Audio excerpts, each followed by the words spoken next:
السلام علیکم ورحمۃ اللہ وبرکاتہ۔ ناظرین کرام، تہجد کا اگر آپ اہتمام کرتے ہیں اور دعائیں آپ مانگتے ہیں، جو کہ مانگنا چاہیے، جو کہ ایک عبادت ہے، اللہ تعالیٰ بہت خوش ہوتا ہے جب اللہ تعالیٰ سے کوئی مانگتا ہے، تو تہجد کے اندر اس طرح سے دعا مانگو، انشاءاللہ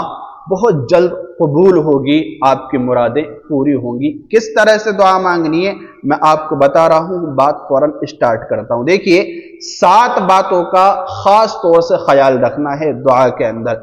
جب بھی آپ دعا مانگیں، چاہے تہجد میں یا نمازوں کے بعد، کسی بھی عبادت کے بعد، دن میں جہاں کہیں بھی آپ دعا مانگیں، تو ان 7 باتوں کا دعا مانگتے ہوئے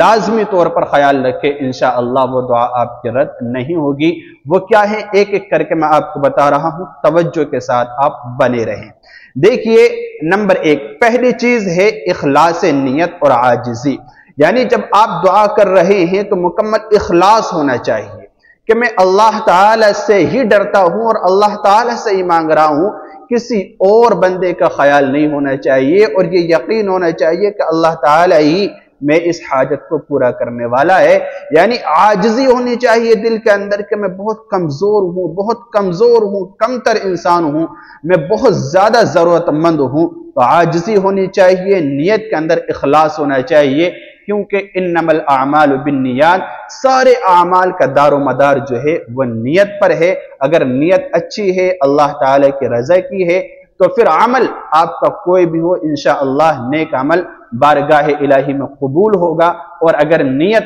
بری ہے اور کام آپ کتنا ہی اچھا کر لیں، نیت اچھی نہیں ہے، تو پھر آپ کا وہ کام ٹھیک نہیں ہوگا۔ تو پہلی چیز ہے، دعا مانگتے ہوئے آپ اخلاص نیت اور عاجزی کا بھرپور خیال رکھیں۔ اور جو دوسری چیز ہے جس کا خیال رکھنا ہے، وہ ہے دعا کی شروعات اور اختتام اچھی طرح سے کریں۔ دعا کی شروعات اور اختتام یعنی کہ دعا کی اسٹارٹنگ اچھے الفاظ سے ہو اور اختتام یعنی ختم اچھی طرح سے ہو۔ کیا مطلب اس کا؟ یعنی جب آپ دعا اسٹارٹ کریں تو سب سے پہلے اللہ تعالی کی تعریف اور توصیف بیان کریں، اس کے بعد نبی علیہ السلام پر درود شریف پڑھیں، اس کے بعد جو ہے عربی کے اندر آپ دعائیں مانگیں جو قرآن کریم کے اندر اور احادیث مبارکہ میں آئی ہیں، جو کوئی بھی آپ کو دعائیں یاد ہیں عربی الفاظ میں، کیونکہ عربی الفاظ کی جو دعائیں ہوتی ہیں وہ بہت زیادہ جامع ہوتی ہیں، اور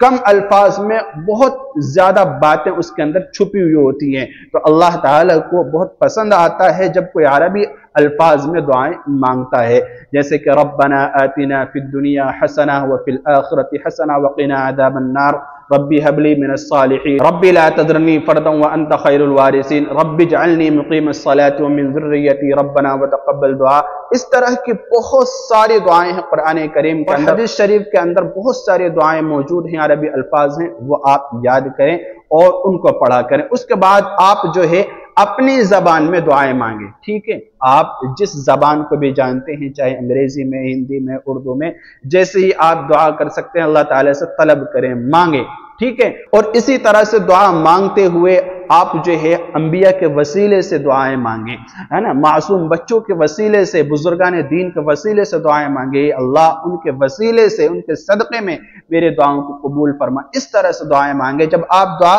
ختم کرنے لگیں تو پھر سب سے پہلے نبی علیہ السلام پر درود شریف بھیجیں، جیسے کہ کرتے ہیں وصلی اللہ تعالی علی خیر خلقہ محمد وآلہ